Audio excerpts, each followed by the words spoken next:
আজকে খুব সহজ রেসিপিতে তৈরি করে নিলাম চিংড়ি মালাইকারি। প্রথমে মাছগুলো ধুয়ে লবণ হলুদ দিয়ে মেখে তেলে ভেজে নিব। ভাজার আগে একটু কাঠি দিয়ে নিয়েছি যাতে মাছগুলো বেশি ছোট না হয়ে যায়।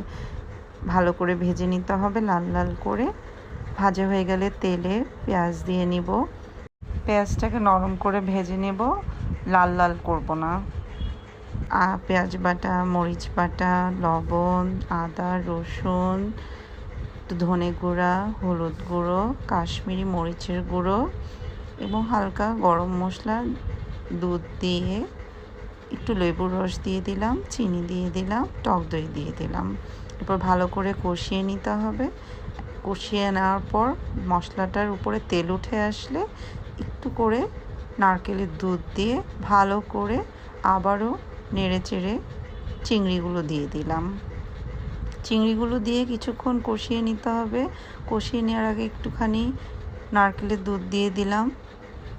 নারকেলের দুধটা দেওয়ার পর ভালো করে হয়ে আসলে তৈরি হয়ে গেল আমাদের চিংড়ি মালাইকারি।